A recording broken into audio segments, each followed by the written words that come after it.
සුබ දවසක්. ජෙසුපිටයි සභාපෞලේ. අද දවසේ අපි බලන්න යනවා ගීතාවලිය 69 වෙනි පරිච්ඡේදයේ 20 වෙනි පදය. රන්සගේ වචනේ මෙසේ කියනවා. නින්දාවෙන් මාගේ සිත බිඳුනේය. මම ශෝකයෙන් පිරී සිටිමින් අනුකම්පා කරන්නෙකු බලා සිටියෙන් නමුත් කිසිවෙක් නොවිය. සනසන්නට සෙවිමි නමුත් සම්බ නොවිය. මේ දාවිද් රජතුමා වේදනාවෙන් අමාරුවෙන් ඉන්න වෙලේ කරන කන්නලව්ව. අධික දුක් විඳින්නාගේ කන්නලව්ව. ස්වාමීන් වහන්සේ අද කතා කරනවා. අධික දුක් විඳින්නාගේ කන්නලව්ව. ඔබට ස්වාමීන් වහන්සේ කතා කරනවා පවුල. වේදනාවෙන් හිටියා. කවුරුත් නෑ සනසන්න. නමුත් මට තියෙන කාලේ, මට පුළුවන් කාලේ මං ඒගොල්ලන්ව බැලුවා. එහෙම වෙනවනේ. අද එමයි ඉන්නව නේද?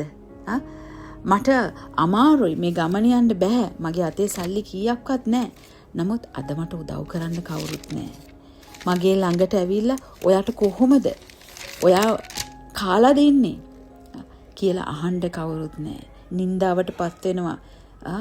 කිසි කෙනෙක් නැහැ සනසන්න. මේ වගේ අය ඉන්නවා. අද දෙවියන් වහන්සේට කතා කරන්නේ.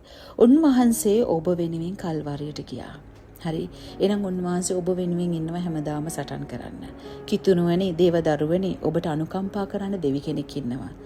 මිනිස්යාගේ අනුකම්පාව දෙස බලන්න එපා. ඔබ මේ වගේ කෙනෙක් නම් අද ඔබව ස්වාමීන් වහන්සේ ශක්තිමත් කරනවා. නැගිටින්න. ඔබ නැගිටින්න. දෙවියන් වහන්සේගේ වචනේ අල්ලගන්න.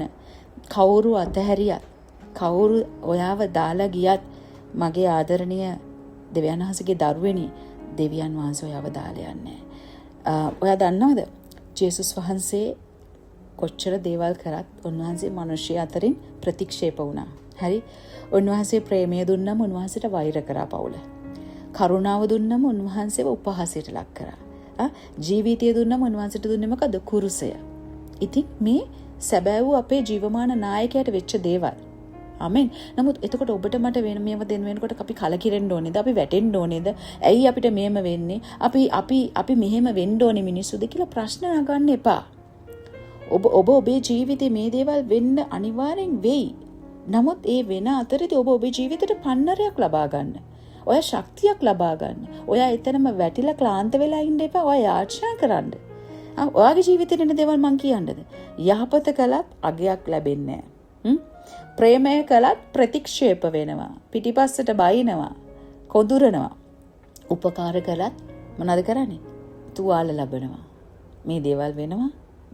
අද සමහරක් අයට වෙලා තියෙනවා. නමුත් ඒගොල්ලෝ වෙලා තියෙන තැන් වලින් ඒ දේවල් වල එළියට අවිලා තනත් සමහරක් අයට තාම වෙමින් යනවා. ඒගොල්ලෝ ඉගෙන ගන්නෙ නැහැ. ඒගොල්ලෝ ඉගෙන ගන්නෙ නැහැ දේවල් වලින්. එළියට එන්නේ කොහොමද කියලා ඒගොල්ලන්ට උවමනාවකුත් නැහැ. ස්වාමින් වහන්සේ මේ ඔබට කතා කරන්නේ. ජේසුස් වහන්සේ මෙම වේදනාව වින්දා. උන්වහන්සේ දන්නවා. වේදනාව වින්ද කෙනා තමයි මේ වේදනාව දන්නේ. දැන් අපි හිතමුකෝ කෙනෙක්ට කන්න බොන්න නැහැ. අර කිව්වනේ මාව බලන්න කවුරුත් නැහැ. මගේ ගැන හොයන්න කවුරුත් නැහැ. කෝල් එකක් දීලා බලන්න කවුරුත් නැහැ. දැන් ඒ වගේ ජීවිතයක් හිටපු කෙනා දන්න මේ ජීවිතයේ අමාරුකම. දැන් මම දන්නවා කෙනෙක්ට වේදනාවක් තියෙනකොට ඒ කෙනාගේ වේදනාව. මොකද මමත් සමහරක් තැන්වලදී හරිම කැඩිලා බිඳිලා විනිශ්චයන් වලට ලක් වෙලා අපහාසයන් වලට ලක් වෙලා ආව චරිතයක් නිසා. එතකොට මේ දේවල් වෙද්දී තුවාලය මම දන්නවා. එහෙනම් ඒ තුවාලය දන්න දෙවි කෙනෙක් තමයි අපි අදහන. උන්වහන්සේටත් එහෙම වුණා. උන්වහන්සේ හස්කම් කරපු දෙවියන් වහන්සේ, මිනිස්සුන්ට සැනසීම දුන්න දෙවියන් වහන්සේ. නමුත් කල්වාරියට යද්දි කුරුස ගසේ එල්ලලා තියෙද්දි මොනවද කිව්වා? "වා දෙවියන් වහන්සේගේ පුත්‍රයන් ඔගේ බහින්නකෝ." නමුත් උන්වහන්සේ මේ කුරුසේ එල්ලලා ඉන්නේ ඔයයි මමයි නිසා කියන දේ මොලේට යන්නේ නැහැ. ඒ වෙලාවට අපහාස කරන්න, උපහාස කරන්න තමයි ඉන්නේ. ඒ නිසායි කාගේවත් පස්සේ යන්න එපා. අනුකම්පාව හොයාගෙන අනේ මට උදව් කරන්නකෝ. ඔයාගෙන යන්න එපා. ජේසුස් ළඟට දන ගන්න. ඔයාට ජේසුස් වහන්සේවයි අවශ්‍ය කෙනා උදව් කරන පිණිස.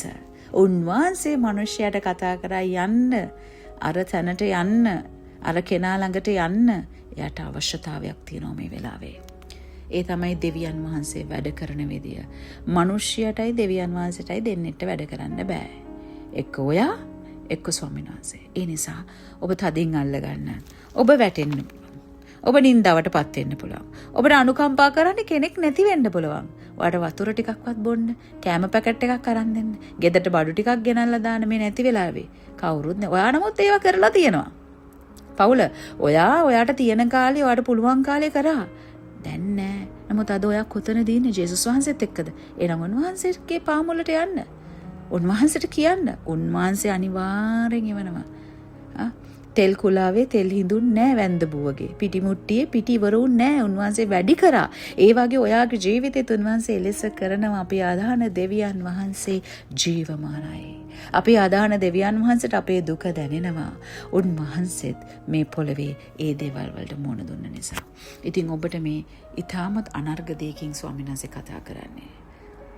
මනුෂ්‍යයන් උන්වහන්සේට තිත්ත කාඩිය දුන්නත් දෙවියන් වහන්සේම වේදනාවේ ගැලවීම බවට සැලසුවා, ගැලුම්කාරය බවට සැලසුවා යේසුස් වහන්සේ. ඒ වගේ තමයි ඔබත් ඔබේ ජීවිතයේ තිත්ත අත්දැකීම උන්වහන්සේ පුදුමාකාර බලවත් සාක්ෂියක් ලෙසත් ඔබ උසස් තලයකට ගෙන යන්න යනවා පවුල.